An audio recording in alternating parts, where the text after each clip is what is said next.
Here in North America, we're told time and time again that we have some of the cleanest, most accessible water in human history. This has been the case for decades, and yet companies like Brita have somehow convinced more than 3/4 of us that we need to keep shelling out our hard-earned dollars for additional home filters. Is this all just a marketing scam, or is there something to these claims?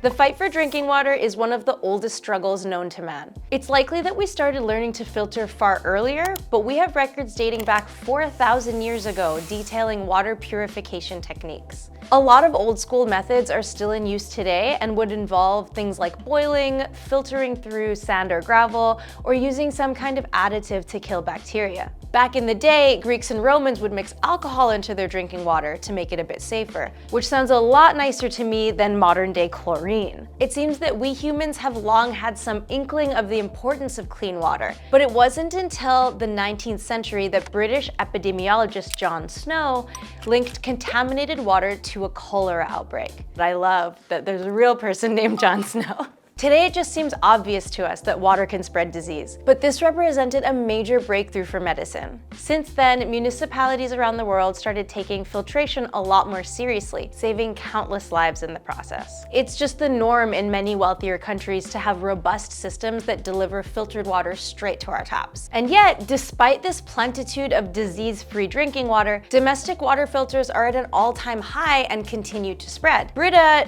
is now just a household name, but does it deserve to be?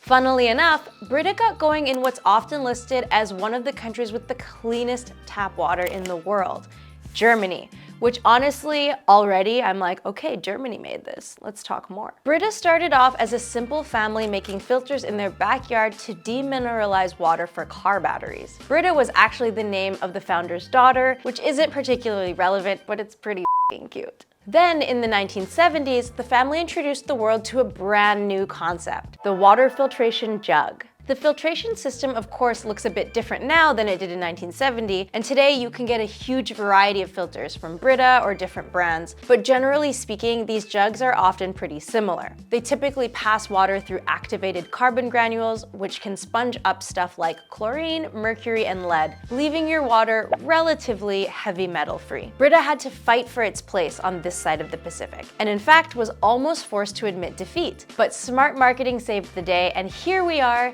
3 decades later, making YouTube videos about them. Their massive success largely hinges on 3 main claims. Tap water is poison, tap water tastes gross, and Brita saves the planet. Let's take a closer look at some of these claims. First off, let's examine the claim that tap water will kill you. Brita's entire existence is kind of dependent on people believing that their drinking water is at least some level of dangerous. They are very much incentivized to drill this idea into the hearts and minds of the public. And together with the media, they've clearly done a good job of it. One recent estimate suggests that almost 60 million Americans have access to tap water and yet don't drink it. And if you ask the CDC, the states has one of the safest and most reliable drinking water systems in the world. Not as good as Canadian tap water, of course, but you can't have everything. Now, before we get too far into American regulations, we do recognize many of you are not American. I get it, I don't live in the States either. We're sorry we can't do a full breakdown of every single country and municipality that all you lovely viewers frequent, but we're going to pick on America as a whole for a bit as a case study, seeing as the majority of our subscribers are from there. And hey, while we're on the topic of subscribers, just a crazy thought here, but you should totally subscribe, represent your country. I would love to see all the places that you're all from because it's pretty cool.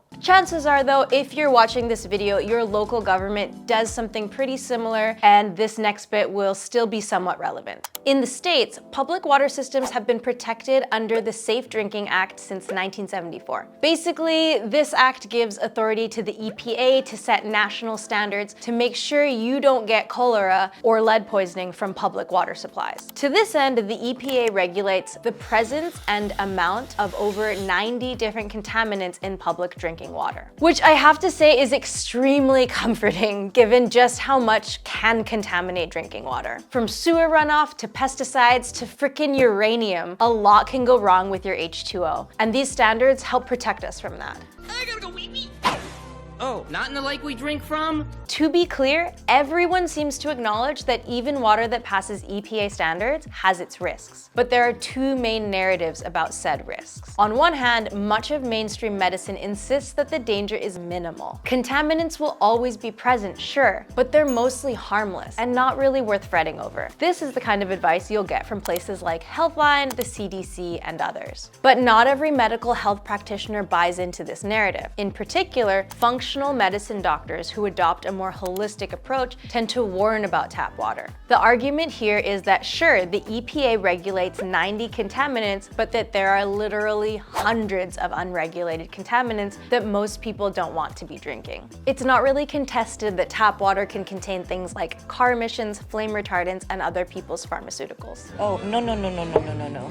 Do you have bottled water? Most of this is not going to kill you instantly or anything, but water pollutants have been linked to health problems, including cancer and autoimmune diseases, and can be particularly risky for people who already have health concerns. Even fluoride and chlorine, which are added to many water supplies specifically for health reasons, come with documented risks. We're not going to get into the whole fluoride-chlorine debate here and how much is too much and if the risks justify the benefits. That's just beyond the scope of this video. But if you want to dig more into the juicy deets on the whole tap water debate, we do include all of our sources in the video description. My point though is it's not completely crazy to be concerned about your tap water. There's no doubt that we're more exposed to toxins than our distant ancestors ever were, and it's fair to try and cut back, especially when we see news reports like this one. The investigation also analyzed 12,000 municipal tests from 11 Canadian cities. 1 in 3 exceeded Canadian safety standards. And we're supposed to have some of the cleanest water in the world. I'm just not that convinced that Brita is the answer to these concerns. Either Healthline, etc. is right and pollutants are so low that who gives a shit, or tap water is actually slowly destroying us, in which case we need to sort some things out. In the first scenario, Brita is redundant at best and damaging at worst. These kinds of filters are designed to sponge up contaminants, not to kill bacteria. Some studies indicate that this can actually lead to more bacteria in your drinking water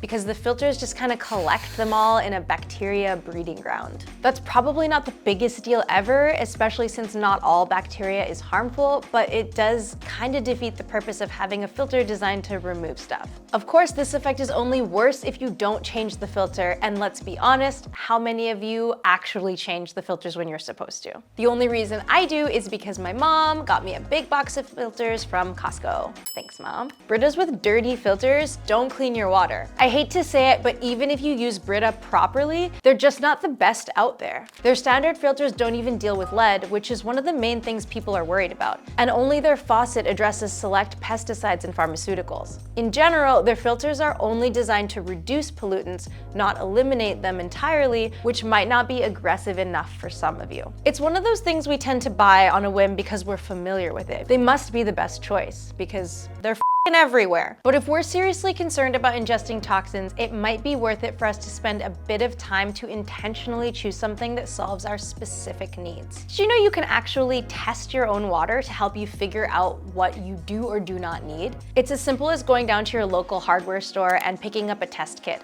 which you might also be able to get for free from your government. But that's a small print kind of detail that Brita doesn't really emphasize. They like to talk about all the crazy shit that might be in your water, but the reality is you don't know what's in your personal water supply until you test it. In fact, your water might have totally different issues than the water next door just because your house has different piping. Once you know what you're dealing with, you can choose a filter that addresses your unique needs. Or maybe you learn that your water is actually pristine and you don't need anything. There are so many filters out there these days, each with its own raging debate on its efficacy, and we just don't have the time to delve into all of it. But there are a few things to look out for. Ideally, pick out something that's NSF certified to filter what it says it'll filter. NSF is a product testing organization that verifies that what these companies say about their products is true. Keep in mind that certified to NSF standards does not mean the same thing as NSF certified. It just means that the company is trying to emulate NSF standards by doing their own testing, which doesn't necessarily mean much.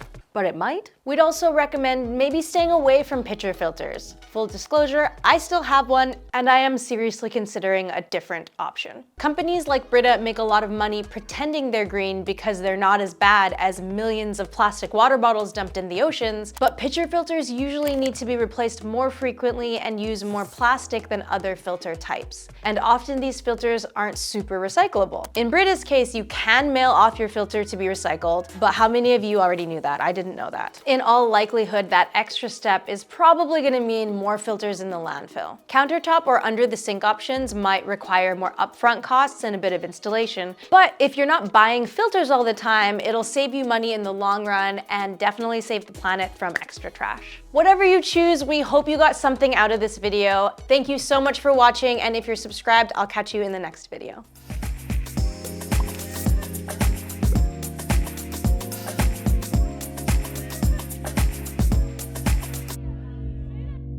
This is something that I do all the time, and I'm realizing it right now.